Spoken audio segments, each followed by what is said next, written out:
A teacup, still nearly full. You may not have a Frisian tea nose, but even you can tell that there's something wrong with this tea.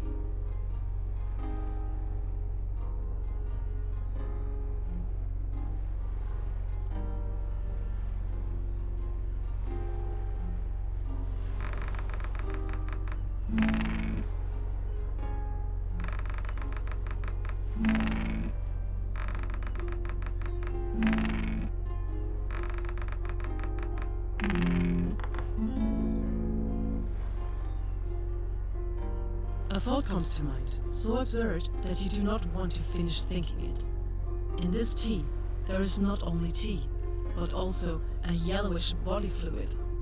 You shudder, gag, and banish the thought. Impossible! However, your stomach says something else, as slight nausea creeps in.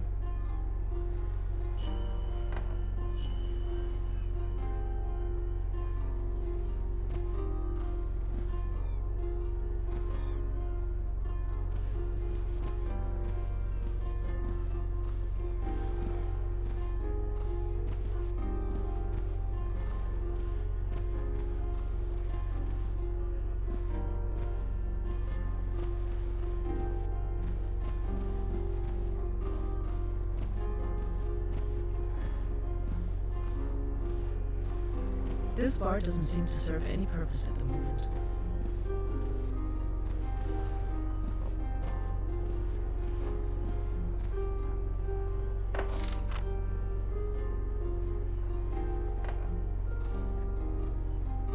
A young man is standing next to the bar counter. Good afternoon, dear sir. I'm Emil. What can I get you?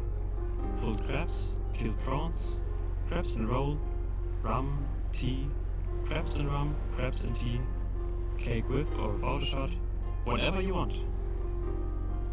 I'm afraid I don't have that.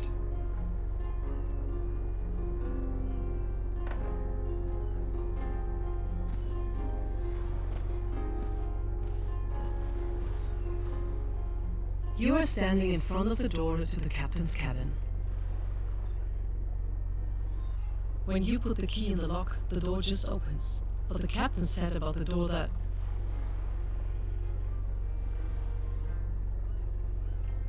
Exactly. He has to keep the doors locked. But why is the door open now?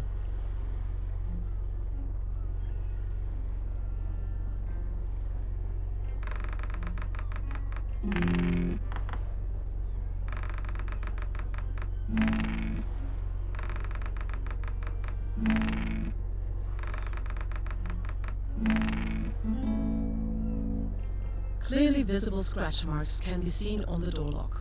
Someone has gained unauthorized access here. You are standing in front of the door to the captain's cabin. The conspicuous scratch marks are scattered around the keyhole.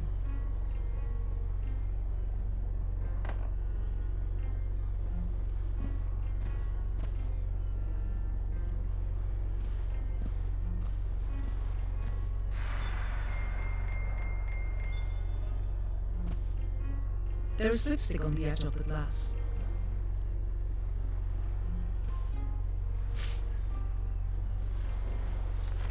Numbers are written on the paper, evidently sums of money that a high Clemens owes to the captain.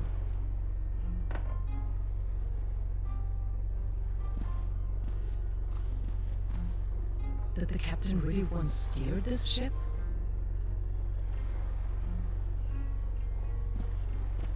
A big wave and clang.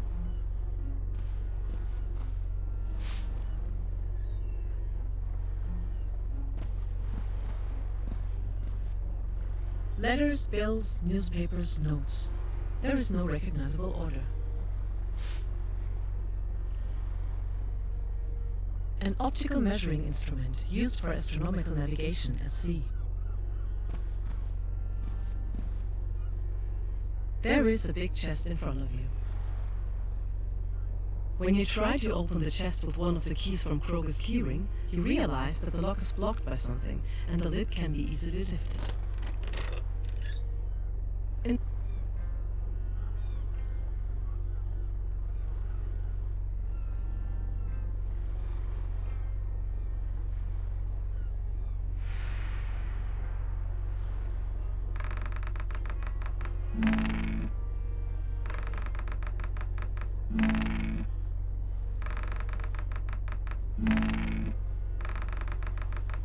You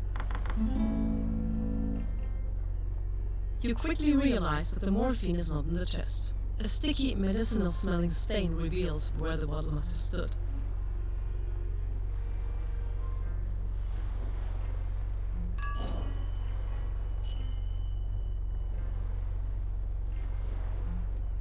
The golden decorated lock shows clear signs of wear.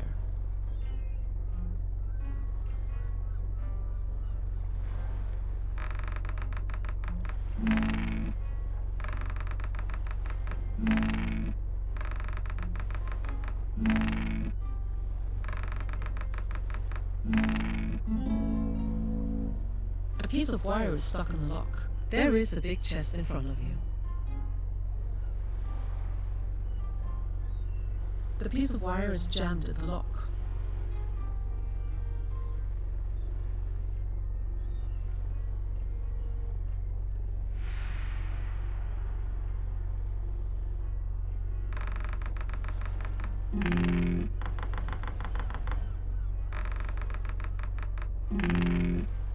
Your fingers are too fat.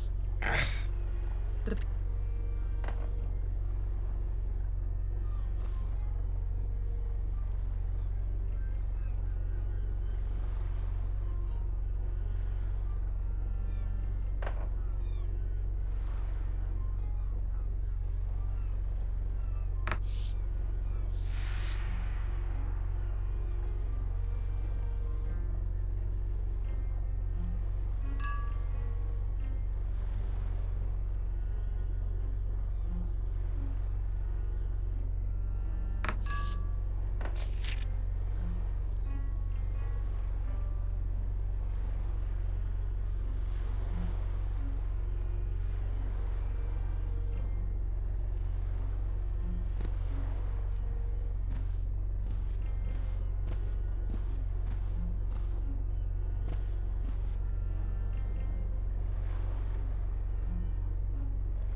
a lady's handbag.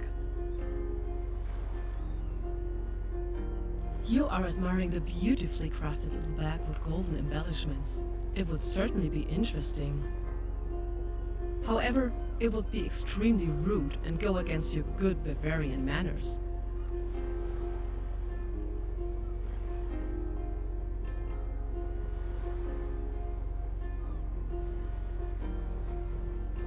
In the bag, you discover a small cigarette case, a brass knuckles, a thin notebook, and a small vial labeled morphine.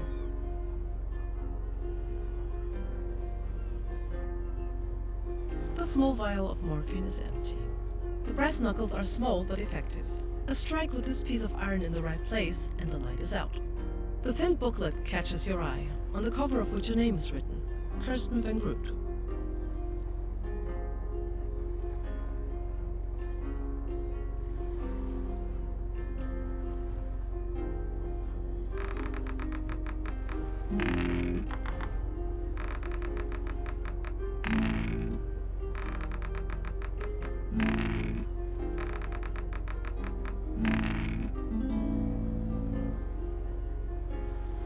These numbers are written by a host, but not a host in the usual sense.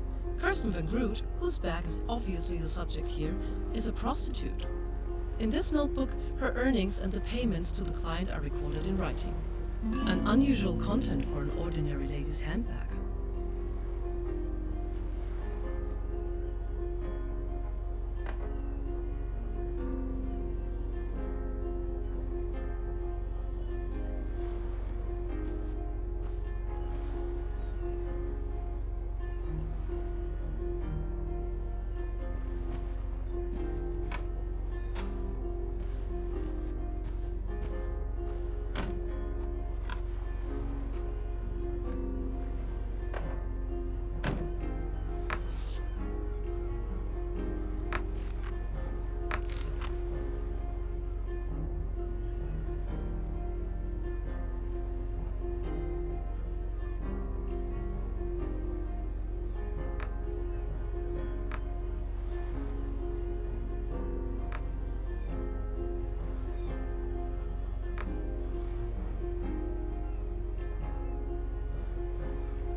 There is a big chest in front of you.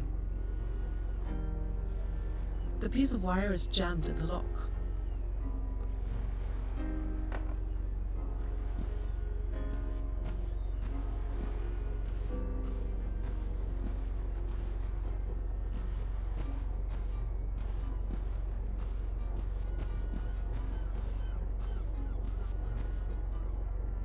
The doctor checks Captain Kroger's pulse.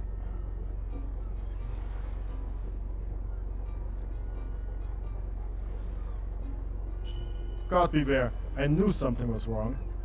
And now a break-in? I'm convinced that someone has tried to harm the captain. But why the morphine? Where is it now? It's not to be trifled with. This medicine must be taken in a controlled manner. Schmidt, you have to find the bottle. Regarding the wire, we should ask ourselves where it comes from. Who could have access to the wire?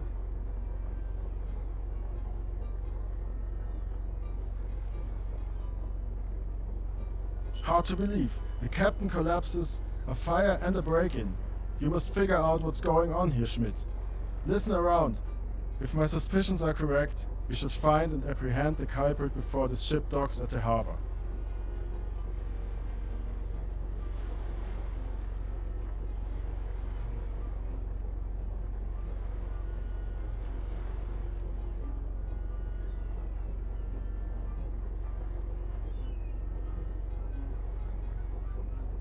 Fabulous! That's what I wanted to hear. I'm glad you're taking care of this. The captain mentioned his helmsman, Piepenbrink. Hopefully he can tell you something about the crew. I'm curious to see what hidden clues your detective skills will uncover. Please, contact me immediately if you find out anything. Good luck! The doctor checks Captain Kroger's pulse. Spit it out. The doctor checks Captain Kroger.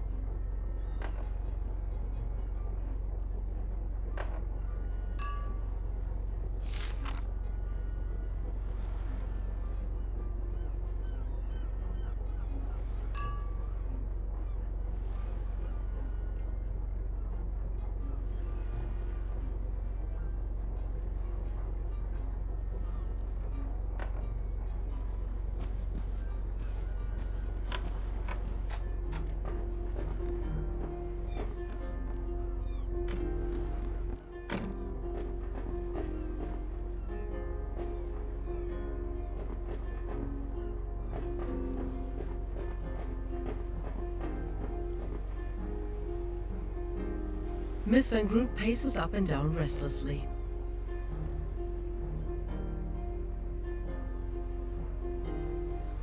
It's unbearable. I urgently need my cigarettes from my handbag. I just can't find the bag. What a misfortune. Please find the bag. It must be somewhere in the middle deck. Cigarette. I need a cigarette. Miss Van Groot paces up and down restlessly. What else is on the tip of your tongue? Let's hear it.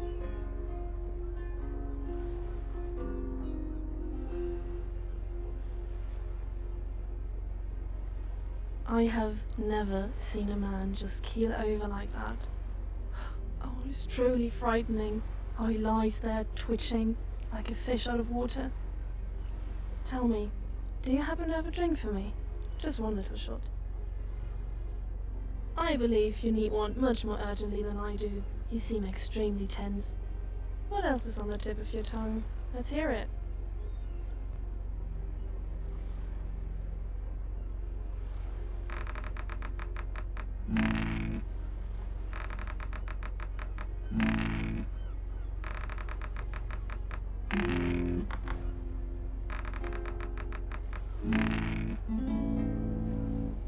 She looks a bit tired, but stands upright and confident. The skin on her neck and wrists is very red and a little blue underneath. These strange injuries don't look too old and should hurt, but Kirsten Van Groot keeps a straight face. What else is on the tip of your tongue? Let's hear it.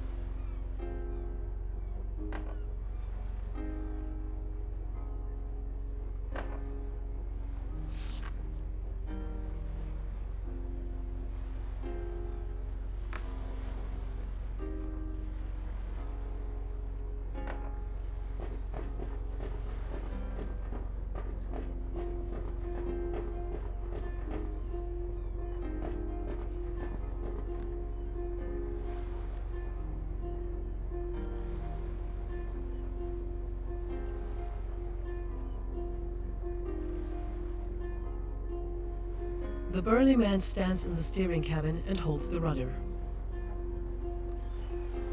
Moin moin. Wait a minute. Look at me.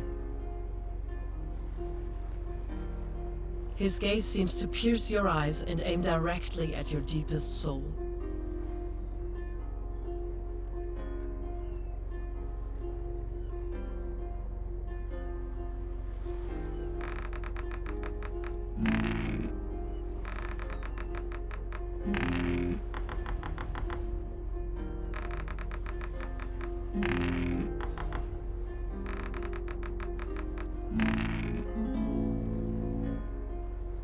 He searches within you for a significant truth that contradicts your earthly perceptions. Here is a man at work who is on a quest.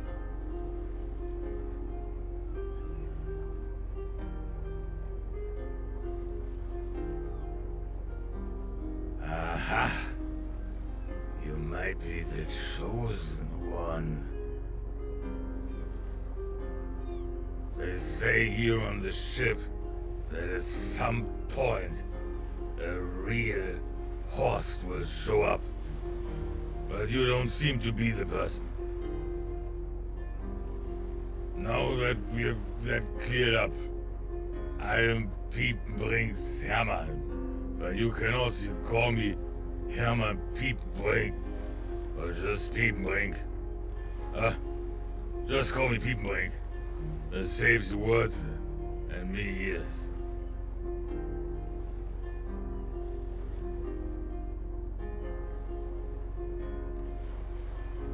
And I must point out to you that you are about to fall into the palm of my hand, you chatterbox. We are here in the north. The fact that I'm even talking is already a miracle. What's up?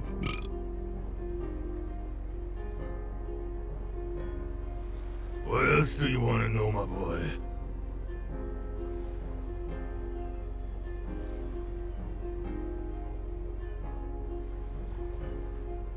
When the captain drinks, he tends to tip over more often. There's nothing wild about that for now. What's rather unusual is that it's happening right now. He still has to steer towards Cruise's corner. Not that I have to do that. Being the number 2 on the deck. Oh, he must have given in to his frustration with these dullards.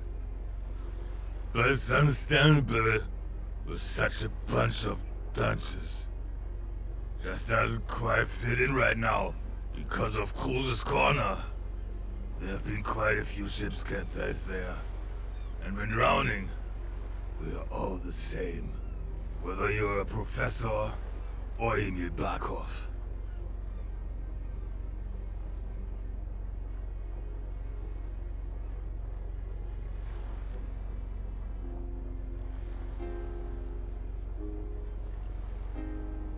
Come on down, boy. That all sounds pretty wild. Actually, they are all quite normal sailors from Hafstead. All a bit dim-witted and all heavy drinkers. Well, there are exceptions, but they balance each other out in the end. Emil is a bit dumber, well, significantly dumber. Though Binger doesn't drink, can you imagine? Not a drop. I could never forgive him, that's clear, eh? The Clemens brothers are in balance. Excessive alcohol abuse and obvious incompetence are in balance. And me, I'm just a Hermann. On ships in Hafstead, it doesn't matter who you are, where you've come from. Sailor's code. The main thing is that you work. And that's where we currently have a problem. Well, there's one exception. Emil is not a sailor by definition. He's more of a passenger. The captain took him on board after his old man. Well, the past is the past. Yes, There's nothing more to say now. They should tell you everything themselves. Yet they kept running again. On the one hand, I'm thirsty, and on the other hand, Cruise's corner is near. What else do you want to know, my boy?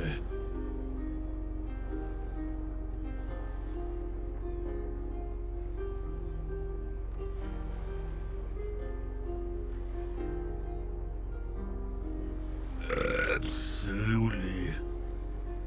Between all the responsibility for the crew, I also need time for my love and attention to the liquor. And do you know what worries me a little? Some guy is distributing these mysterious flyers here and babbling about uprising and overthrow. Someone seems to want to get rid of the captain on deck. I associate uprising and overthrow more with a pub night than with work. Let's keep it that way. Look at one of these flyers. I saw one in the lower deck dining room earlier. It should probably still be there. What else do you want to know, my boy?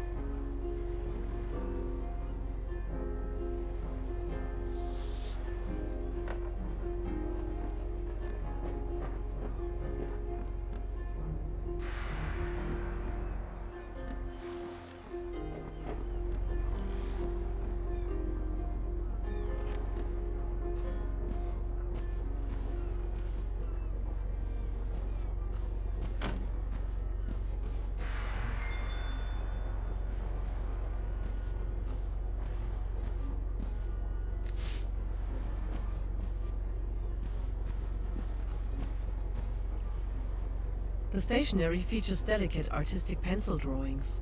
They show nature motifs.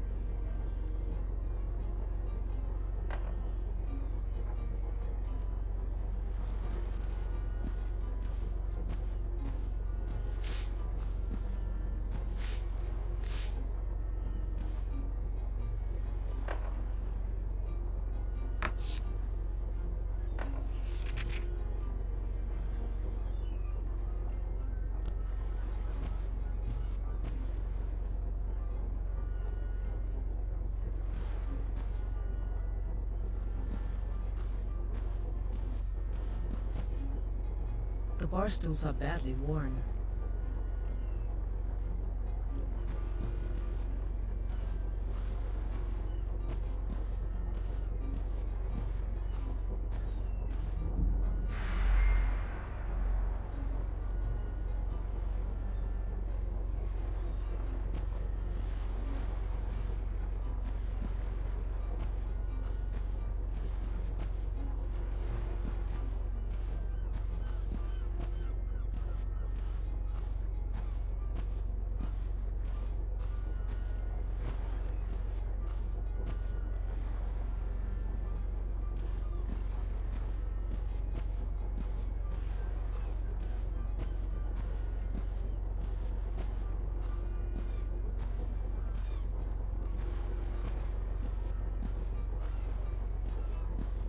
Poems and songbooks for cultural evenings.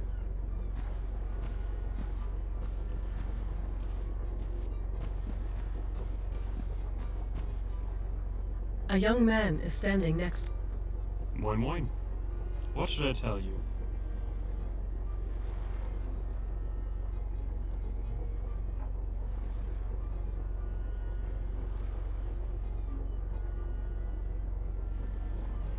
Yes, it's quite dreadful. Will the captain die? Can a doctor help him? Why did this happen? Was there something wrong with the food? If it was the food, then it's my fault. Emil swallows. He is pale around the nose and his lower lip begins to quiver.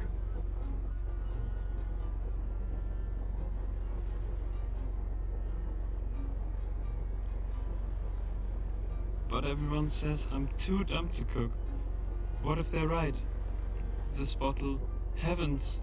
What if... No, I don't even want to think about it. I would never do such a thing. I like the captain.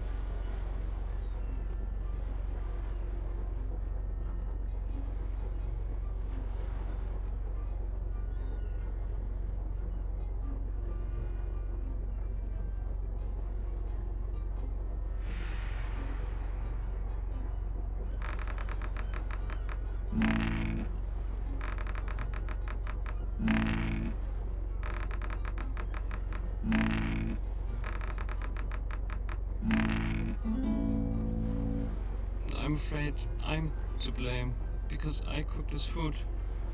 The captain always wants alcohol in his food. Otherwise, he says it doesn't taste good. But this time, there was also a small bottle on the serving trolley, in the kitchen. Looked like a particularly fine drop, you know? I didn't put the bottle there. Must have been some rum or liquor or something like that. I thought the captain would be pleased. Such a noble wine. I put the whole bottle into his food.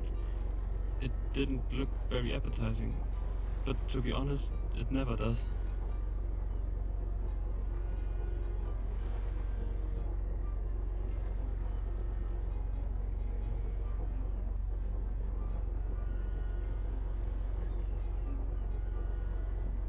I didn't want that to happen. I didn't want it. Emil blinks and sniffs.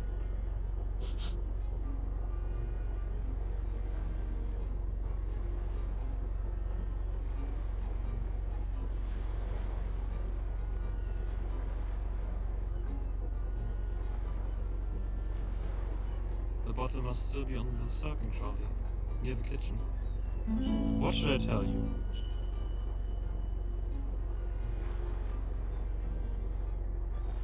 Do you mean his death? I'm coping. The captain hired me right after father's death. That kept me quite distracted. Because I was quite sad. Actually, father's time had not yet come, you know? He wasn't that old. But that dreadful storm didn't care about that. Father wanted to secure another knot, the other sailors said. The waves were as terribly high as a house, and the boat swayed back and forth. Then a monster wave came and simply swept father off the boat, as if he had never been there. The storm raged on for another half an hour, and then the sun came out again. The other sailors said the sea had never been so calm like after that storm. You know, I'm quite glad that I'm in the kitchen and never really have to go out on deck. Captain Kroger knew my father well. They were both seamen all their lives. I like the captain. He tells me stories from the old days. I don't know where I would be now without him. The others hate him, but he doesn't have it easy either.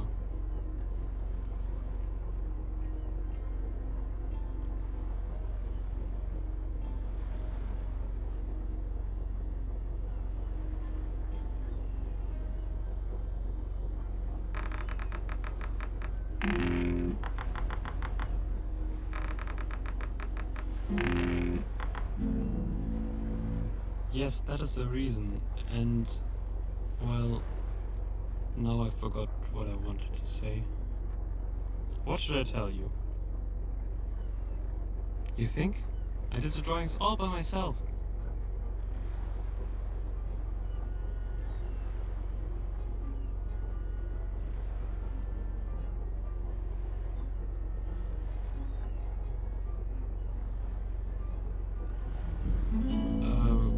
Thanks.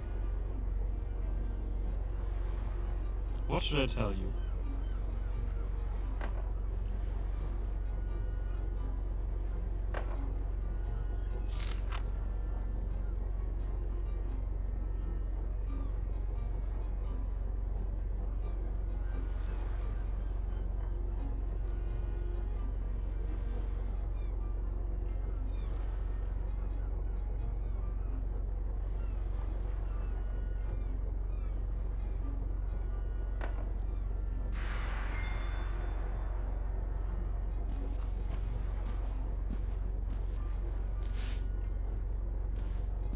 flowers look surprisingly healthy.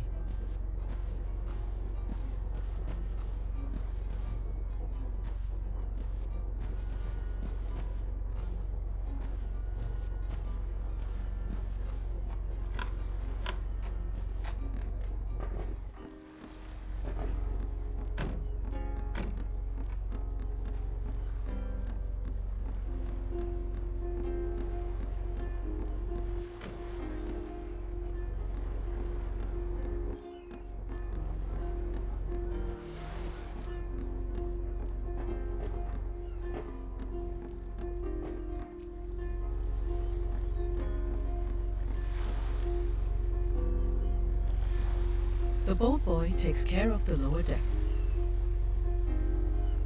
Moin moin, I'm Hajo Clemens, and I'm sure I can ask you something, right? Do you know dice?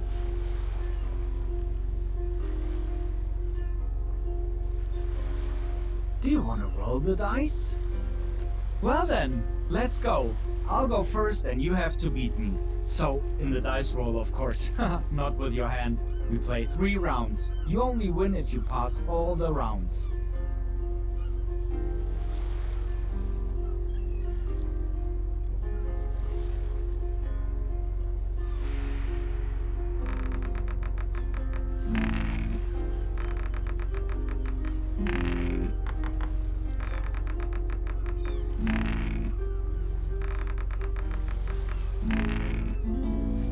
You win!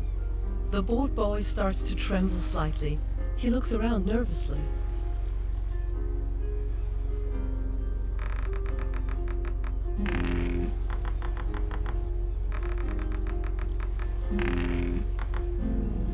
You have lost.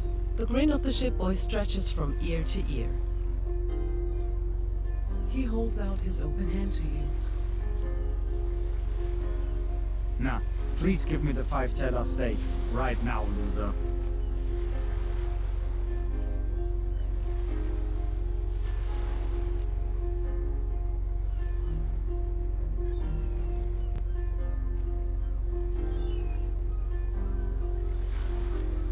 Not talking about it doesn't mean it doesn't exist. And now, hand over the money. Thank you very much. If you want to win, you have to push yourself a little harder. Here on the ship, Brink usually wins against me. Sometimes I really believe he has some trick, but that can't be true, right? Rolling the dice is luck.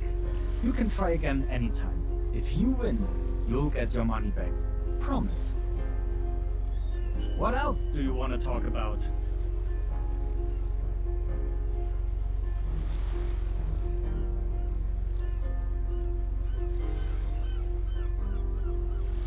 Oh, that's good. Did you make sure that nothing bad happens to the ass? The boatswain mutters something incomprehensible.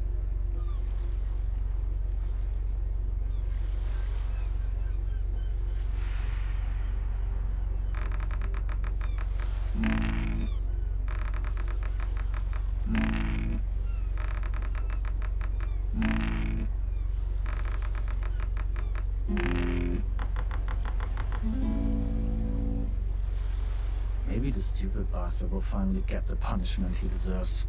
It wouldn't bother me. Oh, I was thinking. I make no bones about it. The captain is a big ass. Alright, dying sounds tough, but the lesson is worth it. I had a lot of hope that Brink would turn things around, but his drinking gets in the way so much that he's more likely to capsize the ship than to give up a drink. But despite everything, I'd still rather drown with Brink than work with the captain. What else do you want to talk about?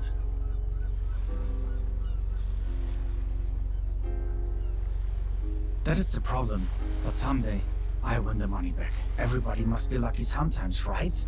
Time will come, for sure. Maybe.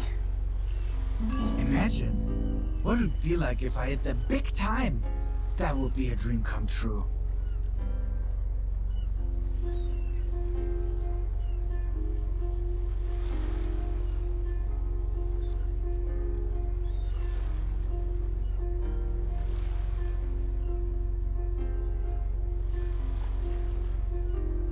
What else can I do except try to make everything right again? I don't want to ask my brother for money. He always spends the summer in Hamburg, so he doesn't have much either.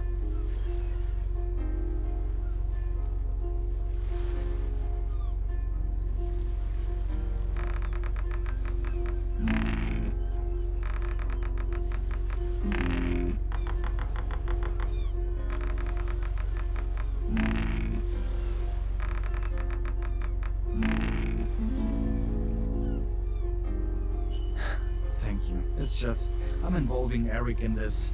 Well, I don't want to talk about it anymore. What else do you want to talk about?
The steak emits an unpleasant odor. You wonder how long it's been here.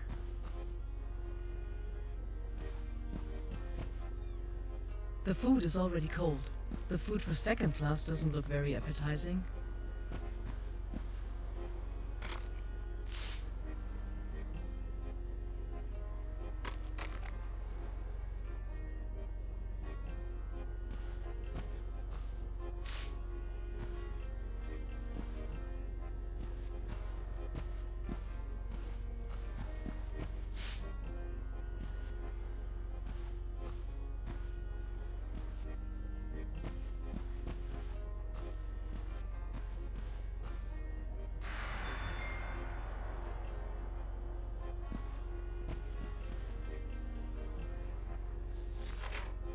Kroge must go. Kroge is a miserable drunkard who no longer fulfills his duties as captain and continuously insults the crew. He is no longer worthy of the honorable task of commanding the ship. It is time for him to go ashore and ruin other people's days with his ailments and mood every day. Do not tolerate it any longer. Show resistance, because without us, this ship cannot sail. Therefore I say, away with Kroge! Away with Kroge! Beneath it, the symbol of a burning anchor is displayed.